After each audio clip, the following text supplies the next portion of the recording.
Greetings and salutations, everyone. I hope you're all doing well today.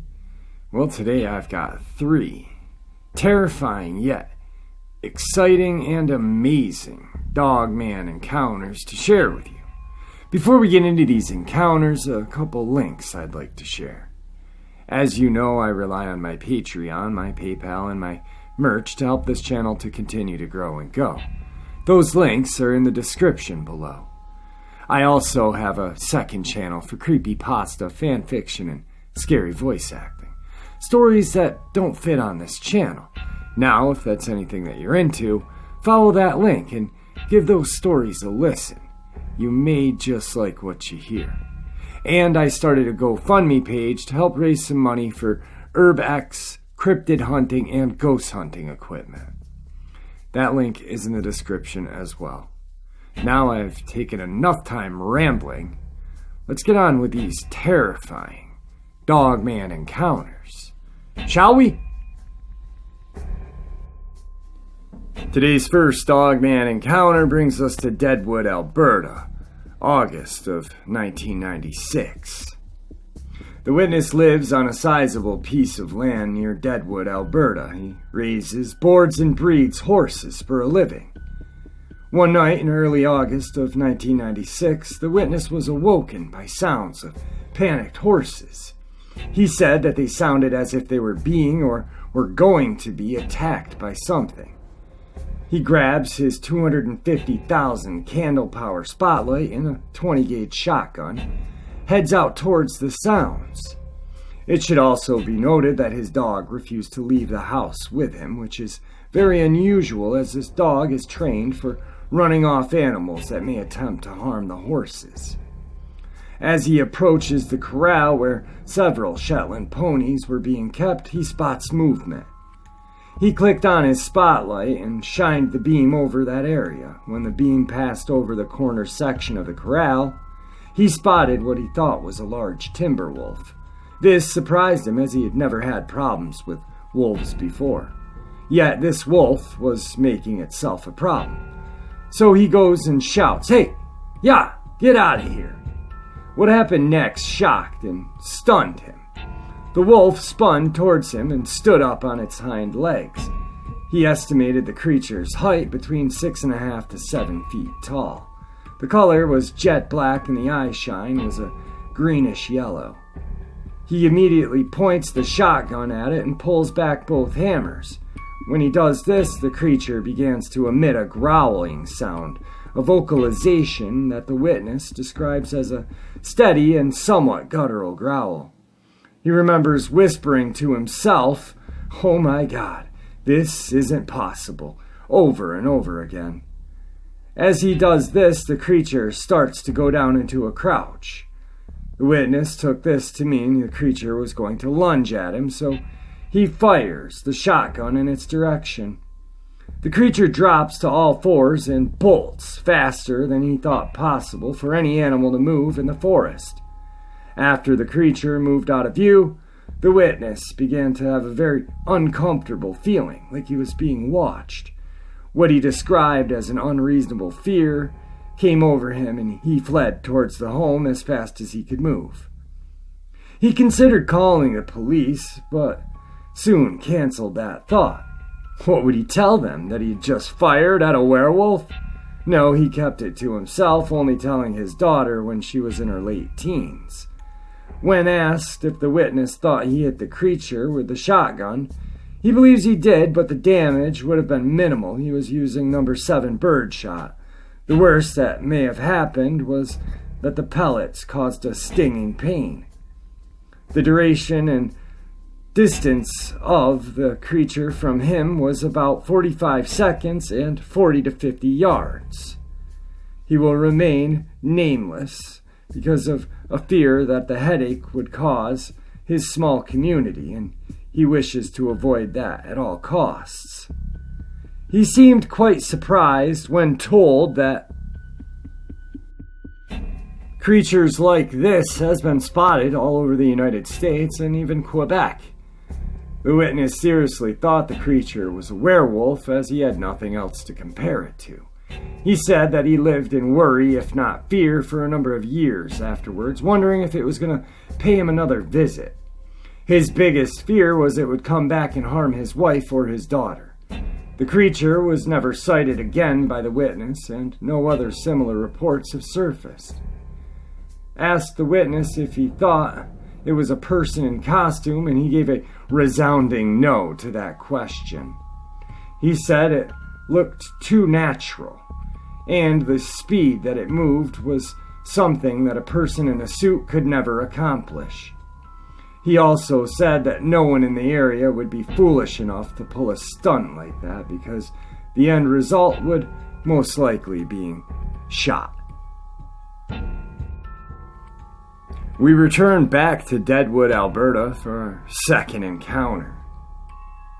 A report was received about an unusual wolf-like creature from a fellow this past summer. He was hiking Mount Baldy Trail here in Alberta when the encounter occurred. The behavior of the animal was extremely unwolf-like. It was unresponsive and unafraid of things that a wild animal would be afraid of. Anyway, here's the report as received. I managed to get a few days off of work, so I decided to hit some trails to do some hiking and exploring. I chose the trails around Mount Baldy because I had been there many times before and knew them well. I was carrying a canteen of water, a small backpack containing a small first aid kit, a couple of well-wrapped snack bars, a small emergency survival kit, my digital camera. I was also carrying a .410 single-shot shotgun, which I take with me on all my hikes and camping trips. I was about halfway through the trailhead of Mount Baldy when I was surprised by a very large wolf that had just walked out onto the trail and stood there blocking my way. At first I was concerned because this creature was quite a bit larger than any timber wolf I had ever seen, captive or wild. But the creature seemed content to simply stand there and stare at me. I spoke to it, and it didn't show any sign of hearing me, no raising of the ears, etc. I yelled at it to get out of the way, and it still did nothing. I began to feel uncomfortable, so I started to back away, but the creature then came towards me. I stopped, and so it did. I then took my shotgun off my shoulder and fired it into the air. Once again, the creature didn't seem to care. All it did was glance at the weapon and then right back at me. By this time, I had a nagging feeling in my head that this was not an ordinary wolf. It just didn't behave like a wild animal, so I reached into my backpack and removed my digital camera. This was the only thing that seemed to cause it to waver in its behavior. For as I raised the camera to take a picture of it, it darted into the woods. I took this moment to beat and retreat back down the trail towards a more open area. The next part of the story may make you disbelieve the entire account, but I'm going to say it regardless. When I looked back up the trail, the creature was standing next to a large pine tree, but it was standing on its back legs. Now, I suppose it could have been using the tree for support, but it didn't look like it. I raised the camera once more, and it disappeared back into the woods. Now, what kind of wild animal is more afraid of a camera than a gun? This is why I don't believe I was dealing with an ordinary wolf. I may go as far to say it was on the fringe of paranormal. Needless to say, I will not be hiking those trails ever again, armed or not. I know for certain that this was not somebody's escaped dog. It was a wild creature. It looked rough and had a feral look to it. This next encounter brings us to England. I thought I'd tell you about my black shuck sighting, as it was pretty recent, about 10 years ago, and there's been lots of witnesses. The area mentioned is St. Nicholas Church in Basildon, Essex. When I was 14 or 15, I spent a lot of time outdoors, messing around with a large group of friends. We would meet up after school, hang around the street corners, causing mayhem, the usual teenage antics. Because we were such a large group, sometimes as many as 30 people, we were often moved on from our little spots by the police and had to find new homes, kind of like a wandering band of nomads. I'm pretty sure it was October of '99 when this happened, and we had recently begun hanging around at an old church on a big hill near my house. We all knew the surrounding countryside like the back of our hands, as we had grown up roving around in the trees and never thought anything of the fact that we were hanging around a graveyard at night. Anyway, this particular evening, a group of 7 girls had broken off from the group and walked down the sloping roadway by the church. We were a 10-minute walk away from the others and well out of earshot. We sat down in a circle at the base of a small rise in the field, and the sun had set behind the rise, so it was a pretty glow to it. We were chatting away when we heard something being killed in the bushes, like a rabbit screaming. One of my friends said jokingly it must be a werewolf, and I just laughed and said it must be a fox killing its dinner. About 2 minutes later, I looked up the rise and saw the biggest black dog wolf thing I had ever seen. I'm pretty sure I uttered the F word and everyone turned and looked. I know a lot about dogs. I'm an animal mad, used to want to be a vet. And this was taller than an Irish wolfhound, but bulky like a pit bull, with huge glowing eyes. It started to growl at us and just stood and stared. I can still hear the sound it made in its throat, even to this day. I told everyone to get up slowly and walk away, and not to run as it may chase. We all took about 5 steps, and someone shouted, "Run!" And we all descended into mass hysteria and bolted back up the hill. Of course, no one else in the group believed us.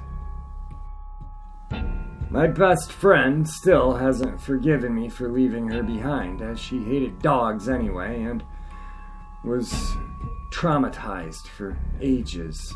When we all got together, we still talk about it 9 years later. I've seen many paranormal things, but for some reason this one incident still incites fear in me. Also, about 4 years ago, I'd almost forgotten about the dog sighting, and I took my terrier for a walk up there. I don't go there often, as I now live about 3 miles away, and I kind of stumbled into this field not thinking. I paused on the rise as I suddenly remembered where I was, and the dog started to growl. We shot out of there pretty quick, let me tell you.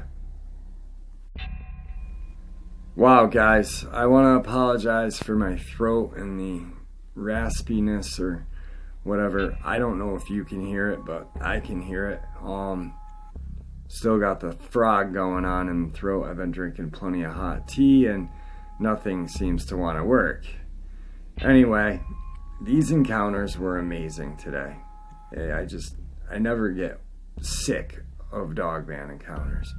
The 2 in Deadwood, they are amazing. The horse breeder taking a shot, and then the hiker taking a shot. There's been another account with a husband and wife cross-country skiing, and the husband had a .22 and he took a shot. I'm thinking this is the same creature, and if it is, it's pretty damn lucky.